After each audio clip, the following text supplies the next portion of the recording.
నమస్తే, welcome to our channel. నేను పద్మిని. ప్రస్తుతంతో పాటు ప్రముఖ ఆధ్యాత్మికవేత్త, ప్రముఖ న్యూమరాలజిస్ట్, లక్ష్మీ నరసింహస్వామి ఉపాసకులు శ్రీమతి స్రవంతి గారు ఉన్నారు. మాట్లాడదాం. నమస్తే అక్క. నమస్తే పద్మిని. మనతో కాదు, మనమే అక్కతో ఉన్నాము. అలవాట్లో పొరపాటు, ఎప్పుడు ఇదే చెప్పి అదే చెప్పేసా.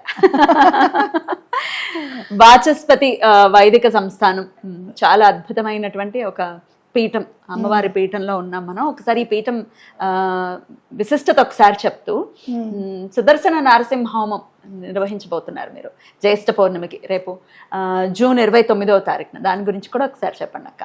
తప్పకుండా చెప్తాను పద్మిని. మనం అమ్మవారు లలితా పరమేశ్వరి ఇక్కడ కొలువై ఉన్నారు. అవును. పీఠం అంచెలంచెలుగా, అంటే కొంచెం కొంచెంగా అసలు మనం స్థాపిస్తే ఎట్లా ఉంటుంది అని అనుకుని ఫణీంద్ర రాజశేఖర్ శర్మ, మా మాయ హరిహర నారశర్మ గారు, అంటే మన వారి అబ్బాయి మీకంటే చిన్న కదా, నాకంటే కొంచెం కొంచెమే చిన్న, మరిది అవుతారు కదా. ఓకే. అయితే అసలు అంటే ఎలా పెట్టేటప్పుడు ఎలా నడుస్తుందా లేదా, మనం అంటే సాధించగలుగుతామా లేదా అని అనుకుని స్టార్ట్ చేసినప్పుడు పెడుతూనే అసలు తొందరగా చాలా ముందుకి తీసుకొచ్చేసింది అమ్మవారు అని చెప్పొచ్చు అనమాట. అద్భుతం. అమ్మవారు ఇలా కొలువై ఉండడానికి కూడా చక్కగా ఒక భక్తులు, మేము ఈ అమ్మవారిని మీకు ఇస్తామండి, మీరు ఇలా పెట్టుకోండి అని చెప్పి తీసుకురావడం. అలా ఒక్కొక్క పూజ చేసుకుంటుంటే ఒక్కొక్కళ్ళు అనమాట. రాజశ్యామల అమ్మవారిని చేసుకుందామా, వారాహి అమ్మవారిని చేసుకుందామా, అలాగే లక్ష్మీ నరసింహస్వామి అని తీసుకురావడం.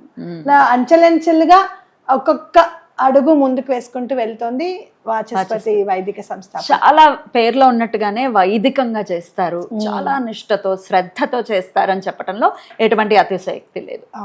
చాలా మంది సంకల్పాలు ఇక్కడ నెరవేరాయి అమ్మవారి దయ వల్ల. అటు రాజశ్యామల అమ్మవారు కానివ్వు, ఇటు వారాహి అమ్మవారు కానివ్వు, హోమాలు చేసుకున్నప్పుడు సుమారు అన్ని ఆ అమ్మవారివి సంవత్సరం పాటు ఆపకుండా చేశాము. ఇంకా మొన్న వెళ్ళిన అమావాస్యకు కూడా మేము అందరం చేసుకున్నాం. అయితే చాలా మంది కోరికలు ఇక్కడ నెరవేరాయి. వచ్చినప్పుడు చాలా, మనం ఏదైనా ప్రోగ్రామ్ చేస్తున్నప్పుడు అనుకోకుండా ఎవరైనా రావాలనుకున్నాం అనుకో, చక్కగా అనుకోకుండా భార్యాభర్తలు ఇద్దరు వస్తారనమాట. ఇవాళ ఎవరైనా సరే అమ్మవారి స్వరూపంగా వస్తే బాగుండు అని అనుకుంటే మనకు తప్పకుండా అమ్మవారు ఎవరినో ఒకళ్ళని పంపిస్తుంది. ఏదో ఒక రూపంలో ఆవిడ ఇక్కడ ప్రెజెన్స్ మాత్రం ఉంటుంది ఖచ్చితంగా. ఓ రోజు నేను ఇలానే వారాహి అమ్మవారిని పూజ చేసుకుంటూ 2 చేతులు ఎత్తి దండం పెడితే 4 వైపుల నుంచి పూలు పడ్డాయి. ఆ కోరిక వెంటనే సత్వరమే నెరవేరింది మాకు.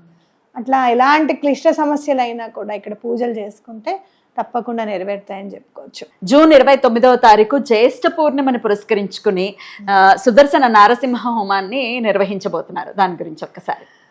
సుదర్శన నారసింహ హోమం అనేది మైండ్లోకి రాగానే అసలు వెంటనే కాల్ చేసి, అసలు పౌర్ణమి రోజు ఏదైనా చెయ్యాలి అని అనుకున్నప్పుడు నాకు లక్ష్మీనరసింహస్వామికి ఏదైనా చెయ్యాలి అని అనిపించింది. అలా అనుకున్నప్పుడు మనం మాట్లాడుకుంటుంటే సుదర్శన నారసింహ హోమం అనేది స్ఫురణకు వచ్చింది. అలా స్ఫురణకు వచ్చిన తర్వాత నాకేమనిపించింది అని అంటే, ఇది మనం కరెక్టా, అసలు సుదర్శన నారసింహ హోమం చేసుకుంటే ఫలితాలు ఏమిటి అని అనుకుంటే కనుక అనారోగ్య సమస్యలు, ఆర్థిక ఇబ్బందులు తొలగిపోతాయి, దిశానిర్దేశం అనేది జరుగుతుంది. నేను ఇవాళ చాలా అత్యంత వేదనతో ఉన్నా అనమాట. అంటే జూన్ 16వ తారీఖు లాస్ట్ ఇయర్ నేను ఈ పని చేయడం స్టార్ట్ చేశాను. ఆయనను రక్షించుకుందాం ఎలా అయినా సరే అని చెప్పి పూజలు అనేవి చేయడం అనేది జూన్ 16 నుంచి స్టార్ట్ చేశాను ఎక్కువగా అని చెప్పి, ప్రత్యేకంగా అని చెప్పి నేను అనుకుంటే వాళ్ళు మార్నింగ్ నుంచి నాకు అసలు స్థిమితం లేదు, కంటికి మంటికి ఏకదారిగా ఏడుపు వస్తూనే ఉంది. వస్తున్నప్పుడు ఊరికనే ఆ మేనిఫెస్టేషన్ బుక్ ఓపెన్ చేసినప్పుడు when universe gives more pain to you అని పేపర్ ఓపెన్ అయింది. అంటే అక్కడ యూనివర్స్ మీకు ఏ రకంగా అయినా నొప్పిని, బాధని కలిగించవచ్చు. మీ జీవితంలో ఆర్థికంగా మీరు అంటే ఏదైనా పెద్ద బిజినెస్ అయ్యి లాస్ అయి ఉండొచ్చు, లేదు అంటే కనుక పిల్లలు మీ మాట వినకుండా ప్రవర్తిస్తూ ఉండొచ్చు, భార్యాభర్తల మధ్య గొడవలు అయి ఉండొచ్చు, ఒక మనిషి మీ జీవితంలో నుంచి వెళ్ళిపోయి ఉండవచ్చు. ఇవే మాటలు యథాతథంగా ఇవే మాటలు ఉన్నాయి. Either business loss, financial struggles, if children are not listening to your words, పెద్దలు ఎవరైనా మీకు గౌరవం ఇవ్వట్లేదు, if somebody is not respecting you, if any person has left from your life అని అది వినంగానే అసలు పేపర్ మీద అక్షరాలు కనిపించట్లే, అంత ఏడుపు వస్తుంది. అంటే రాసిన తర్వాత ఏముంది అని అంటే, అలాంటి ఘోరం ఏదైనా జరిగితే మీ జీవితంలో మీ సోల్ రెస్పాన్సిబిలిటీ ఏదో ఉంది, please be with the pain, please be be with the pain. ఆ పెయిన్ లో ఉండి ఆ పెయిన్ ఎందుకు వచ్చింది, అసలు యూనివర్స్ ఆ పెయిన్ నాకు ఎందుకు ఇచ్చింది, దిశానిర్దేశం ఏంటి, నా తర్వాత నా ఎట్లా నడుస్తుంది నా లైఫ్ అనేది ఎలా మనకి అంటే తెలియజెప్తోంది అని చెప్పి యూనివర్స్ మీకు ఏదో చెప్తోంది. అంటే మీ సోల్ రెస్పాన్సిబిలిటీ ఏదో ఉంది. ఒక మనిషిని మీకు జత కూడిన తర్వాత ఆ మనిషి మధ్యలో అంత అలా వెళ్ళిపోయాడు అని అంటే గనక పరమార్థం ఏదో ఉంది. ఆ పరమార్థం ఏంటి, ఆ సోల్ రెస్పాన్సిబిలిటీ ఏంటి అనేది మీకు తెలుసుకోండి అని చెప్పారు. అదే శ్రీరామచంద్రమూర్తి ఇక్కడ నడయాడి చూపించింది. అదే భార్యను ఎందుకు వదిలేశాడు అంటే ఆ సోల్ రెస్పాన్సిబిలిటీ ఏంటో ఆయనకి తెలుసు. అర్థమైందా నీకు?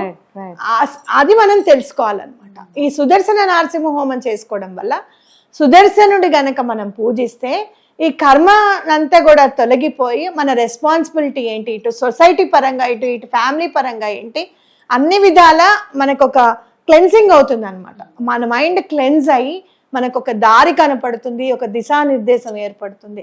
ఈ జీవితానికి గోల్ ఏంటి, పిల్లల్ని పెంచడమే కదా. నేనైతే నిన్నటి వరకు కూడా ఇంకొక 15 ఏళ్ళు అలా కళ్ళు మూసుకుంటే నా పని అయిపోతుంది. 15 years నేను బతికింటే చాలు, వాళ్ళిద్దరిది నేను రెస్పాన్సిబిలిటీ క్లియర్ చేసేసుకుంటే చాలు అని అనిపించేది. ఎప్పుడెప్పుడు పెళ్లి చేసేద్దామా, మా మైత్రికి ఒక రెస్పాన్సిబిలిటీ కంప్లీట్ అయిపోతుంది నాకు అని అనిపించేది. కానీ ఇవాళ అది చదివిన తర్వాత లేదు, నా టైంని ఇంకొకళ్ళకి, మిగతా వాళ్ళందరూ ఎవరైతే బాధలతో ఇబ్బంది పడుతున్నారో వాళ్ళకి కూడా నేను ఇన్వెస్ట్ చేయాలి. భగవంతుడు నా సోల్ రెస్పాన్సిబిలిటీ ఇది.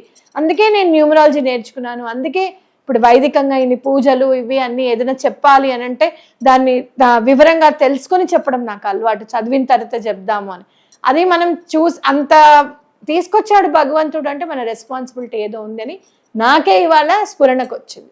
అంటే అసలు చేద్దాము అన్నంతలోనే ఇంత స్ఫురణకు వచ్చినప్పుడు ఇంకా చేసిన తర్వాత ఎలాంటి ఫలితం ఉంటుంది అనేది మనం ఆలోచించుకోవాలి.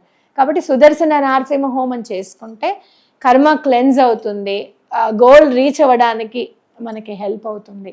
ఇక నరసింహస్వామి గురించి చెప్పాలి అని అంటే వజ్రనకుడు అంతే కదా.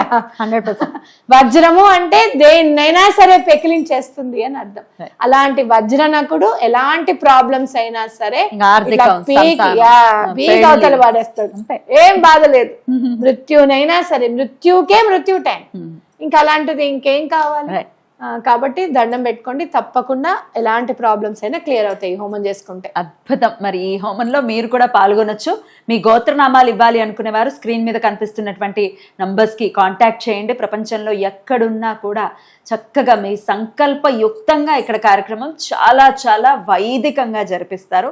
చాలా మందికి కూడా ఒక కలలాగుంటుంది సుదర్శన హోమం జరిపించుకోవాలి అని చెప్పి.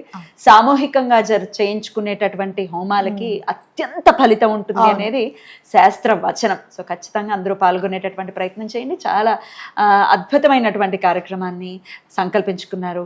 ఖచ్చితంగా అది విజయవంతం అవ్వాలని మనస్ఫూర్తిగా కోరుకుంటూ కృతజ్ఞతలక్క. నమస్తే. జై నరసింహ. జై నరసింహ.